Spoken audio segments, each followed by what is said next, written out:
Looking at the two of them communicate is terrible, like looking at a man being tortured by drilling his skull open with blasting pop music at the full volume at the same time.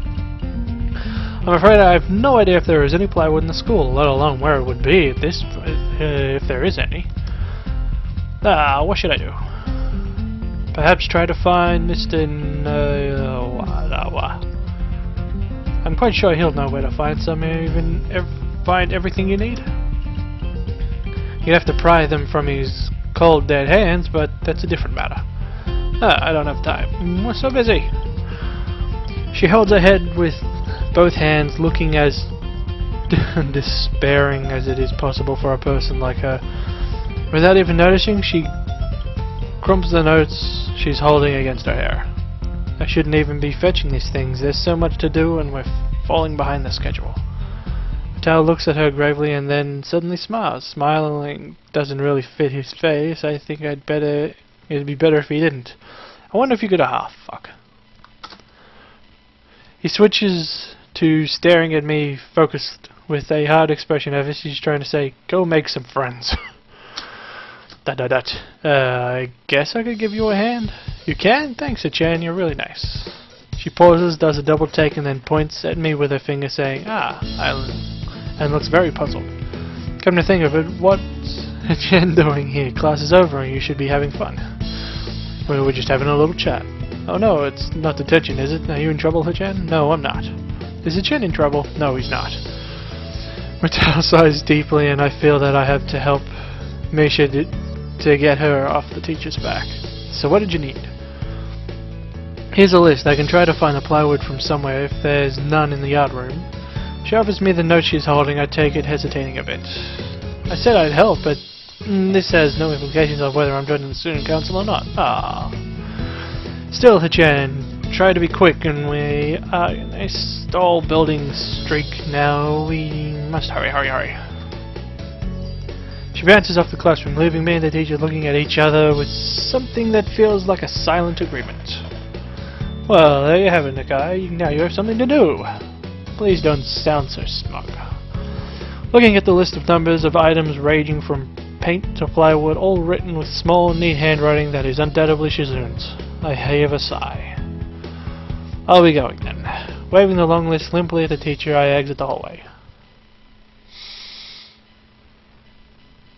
Sorry, I felt like I had to sneeze there.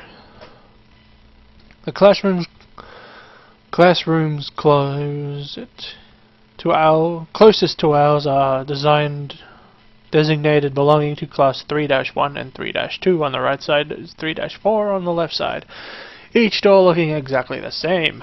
Further down the corridor, still with identical doors, are rooms that I don't think were used for classes. I guess the art room is not a classroom as much. Carefully push open the furthest door and peek in. It's a classroom, but it seems rather badly kept or not in use. Am I in the right place? Desks and chairs all around the room, a thin layer of dust settling on them, and there are some easels in the corner, as at least they look like they're in the right place. The room is flushed in sunlight from the big windows, shadows creeping all over the desks. Specks of dust are dancing in the stagnant air, making the beams of light almost visible. Jokingly, I call into the empty room. Well, I didn't even have to push any buttons there. Something catches my eye, I stop mid-sentence. Sitting on a desk is a short-haired girl, curiously wearing a boy's uniform with a fork between her toes and a moist morsel of food struck firmly at the end. The odd way of dining seems to be caused by her apparent lack of hands, but her presence here is what takes me aback even more. How did I miss her before? She's sitting in the corner, very still, but I still somehow took her as part of the furnishing or a statue at first glance. I'm not being too observant today as a whole. The girl seems to be frozen in place, staring back at me with her huge eyes, like a rabbit in headlights. She's staring at me, her mouth wide open, ready to accept the fork. I'm staring at her, my mouth wide open, suddenly remembering I didn't finish my sentence and trying to think of if I should. This weird stalemate keeps us both stunned in silence, punctured only by the wall clock ticking rhythmically. Hello. The girl stuffs the fork in her mouth, and now staring at me, expecting while chewing. This is a bit awkward. Hello, I was told to pick up some supplies from here, from some festival stalls. I didn't think that would be anyone here. There isn't. That's why I came here too. She picks up another forkful. Doesn't that mean you're here then? She raises her eyebrows as if she was suspecting my observation was false. You're pretty observant. I guess it does. Who are you? This girl is pretty straightforward, isn't she? I'm Nakai. Hasao Nakai. I just transferred in on Monday. I'm Rin Tezuka. Rin Tezuka. I won't shake your hand. I won't shake hands with you, but at least we know who we are now. That's very nice. The deadpan manner of talking makes it hard to determine whether she's joking about shaking hands or not. This kind of bothers me. Joking about these matters doesn't feel appropriate at all. While I'm trying to figure out what's appropriate, whether this girl is, she seems to have lost interest in me and is now gazing yearningly back at her food. Can I continue my lunch? If you don't mind me, I won't mind you. If your needs are stuff, the supplies are in the back. Go right ahead, but lunch to school is already over for the day. What word would you use then? There's no word for a meal you eat after lunch, but before dinner, right? Bothers me very much too, but I don't really know what I would say. Should say. I don't think you're supposed to eat a meal between lunch and dinner to begin with. But I'm hungry now, and my delicious box lunch would go to waste otherwise. I have curry. It's very delicious. With much decisiveness, Rin once again picks up the fork between her toes, and with at least as much impoliteness, she points it straight at me.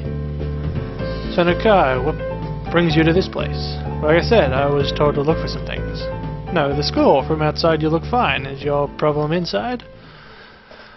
I came to a full stop, opening my mouth but not getting a word out. I can guess. I am good at guessing. Better than most people.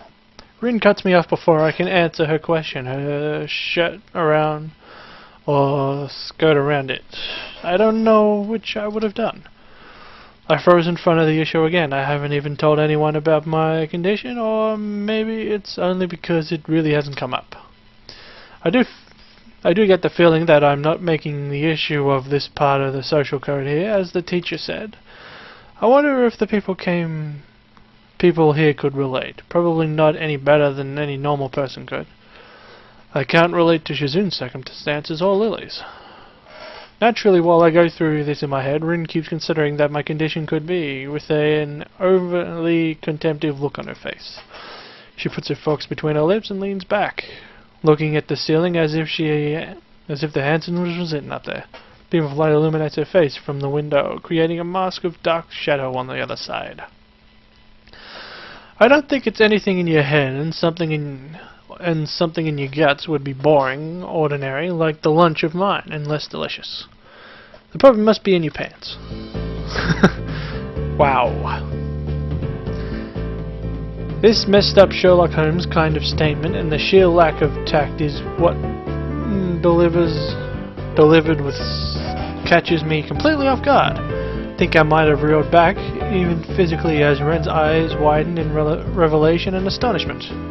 So I was right, there's something wrong with you, tackle, isn't there?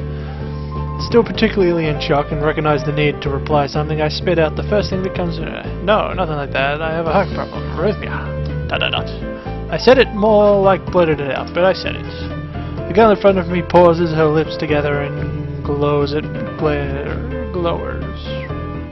Looking very disappointed. How boring. Trouble in the pants would have been much more seditious.